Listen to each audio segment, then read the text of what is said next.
از کانال ویوان با شما هستیم. ممنون که ما رو حمایت میکنید. علی جان، راجع به حساب‌های رجیستر و نان رجیستر در ما توضیح بده و بگو چجوری اصلا میشه این حساب‌ها رو مدیریت کرد. بله، حساب رجیستر که همون حساب‌های TFSA و RRSP هستش که خدمتتون عرض کردم قبلا. یعنی این حساب‌ها توسط دولت یه جورایی ترک میشه و کاملا تحت کنترل دولت هست. اما حساب‌های دیگه هستش تحت عنوان حساب‌های نان رجیستر که این در حقیقت اسمش هم روشه، رجیستر نیست، ثبت شده نیست، یا دولت اون ترک کامل رو نداره. به این صورت هستش که دست افراد بازه برای اینکه بتونن، حالا اکثر افراد این حساب رو وقتی باز میکنن یعنی دارن تو بازار بورس یا بازار سرمایه دارن سرمایه گذاری میکنن و میتونن یک سری پوزیشن ها رو در حقیقت یا یک سری ترانزکشن ها رو انجام بدن که توی اون حساب ها محدودیت دارن توی حساب های رجیستر، ولی توی حساب نان رجیستر محدودیت ندارن. به لحاظ مالیاتی هم اینها متفاوته. درست. همونجوری که عرض کردم حساب رجیسترد و نان رجیستر، حسابای رجیسترد مثلا RRSP و TFSA، خب حالا اونا بحث‌های مالیاتی خودشون داره که توضیح دادم، ولی توی حساب نان رجیستر یک تفاوت عمده وجود داره و اون هم این هستش که شما هر چقدر که پول در حقیقت میسازین یا به نوعی پولتون رشد پیدا کرده و ویدرا میکنید، بر اساس تکس برکت شما به صورت 50-50 تکس میخورید. یعنی چی؟ یعنی فرض کنید که شما $5000 توی حساب نان رجیستر سرمایه گذاری کردین، باهاش خرید و فروش انجام دادین و در نهایت این $5000 شما شده $6000. شما $1000 سر یک سال سود کردین. دولت میاد میگه 50% که میشه $500 مال خودتون، نوش جونتون، ولی $500 دیگه باید مالیات بدید. به چه صورت؟ میاد درآمد سالیانه شما رو حساب میکنه بر اساس تکس برکت. بر اساس تکس برکت اونقدر از شما مالیات کسر میکنه. خیلی وقتا این حسابا رو افراد میگن میوچوال فاند. بله.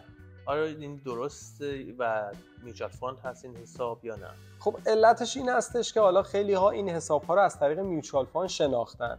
حالا یک سری افراد هستن که به اینها اینجوری در حقیقت معرفی کردن و خیلی از دوستان فکر میکنن مثلا RRSP یا مثلا TFSA یعنی میوچوال فاند، که اصلا اینجوری نیست، اصلا این ربطی نداره، اصلا کاملا متفاوته. منتها چون افراد این در حقیقت اطلاعات مالی رو از یک سری افرادی تهیه میکنن که اونها بهشون میوچوال فاند در حقیقت دارن میفروشن یا به نوعی پرزنت میکنن، این دوتا حساب رو معادل میوچوال فاند میدونن، ولی در صورتی که تمام افراد خودشون میتونن RRSP، TFSA و حساب نان رجیستر رو خودشون مدیریت بکنن. چجوری میتونن مدیریت کنن افراد؟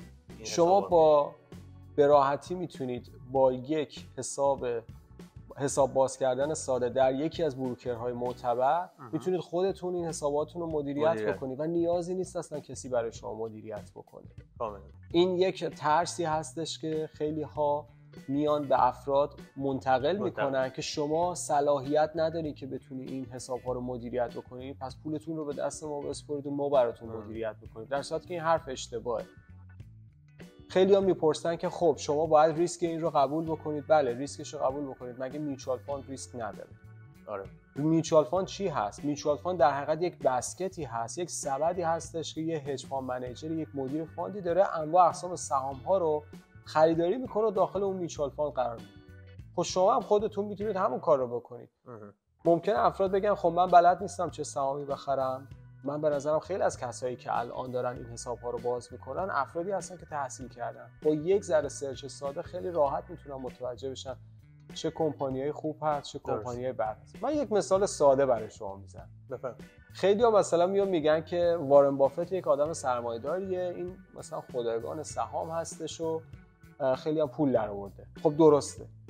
خب کسی که میخواد حسابشو مدیریت کنه بهتره پولشو بره به میوچوال فاند بده، مثلا میوچوال فاند براش مدیریت پول بکنه، یا بره سهام شرکت وارن بافت رو بخره.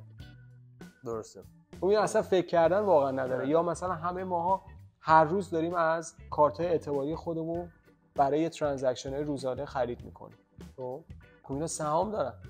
مسترکارت، ویزا، برید نموداراشون رو ببینید، همه دارن سقف جدید میزنن. یعنی اصلا واقعا چیز پیچیده‌ای نیست. شما اگر حتی دانش اولیه و ابتدایی داشته باشین میتونین اون پولی که دارین هر ماه کانتریبیوت میکنید توی RRSP خودتون توسط میوچوال فاند داره اداره میشه، میتونید توی RRSP که توسط خودتون داره اداره میشه مدیریت بکنید و اتفاقا سهام‌هایی رو بخرید که خودتون تشخیص دادید. و این سهام‌ها خیلی سهام‌های پیچیده‌ای هم نیست. سهام دیگه. من حالا اینا رو میگم نه اینکه بگم برید این شرکت‌ها رو تو همین ها بخرید. میخوام بگم چه شرکت‌های ارزنده است. همه دارن از اینستاگرام استفاده میکنن. چرا نره آدم سهام متا رو داشته باشه؟ این همه تبلیغ داره میاد بالا. آره 100% رو به رشد. یا گوگل، شما هر چیزی رو بخواید الان سرچ بکنید، اولین کاری که بکنید گوگل رو باز می‌کنید، میرید توی خب سهام این کمپانی رو چرا نداشته باشه آدم؟ واقعا مثلا یا مایکروسافت که دامینیت کرده تمام کامپیوترها و نرم افزارها رو مایکروسافت دامینیت کرده. کاملا درست. پس این شرکت‌هایی هستن که خیلیشون دم دستن و سهامشون رو به رشد و همیشه هم سهامشون over the long run به قول معروف یا در طی یک بازه بلند مدت همیشه رو به رشد هستش. پس چرا آدم نیاد این شرکت‌ها رو روشون سرمایه گذاری بکنه، خودش مدیریت بکنه و خودش آگاه باشه تو چه چیزهایی مدیریت کرده تا اینکه پولش رو بده به یک سری افراد دیگه‌ای که اینها برن این پول رو معلومی کجا دارن مدیریت میکنن.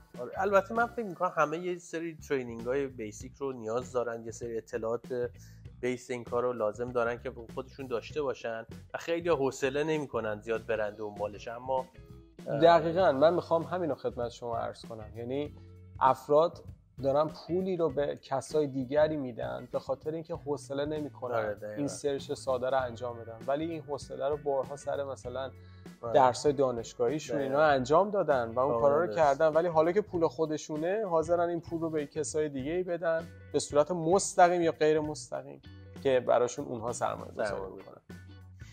خیلی ممنون از علی جان. برنامه دیگه بود از کانال ویوان. ممنون که ما رو حمایت میکنید. موفق باشید.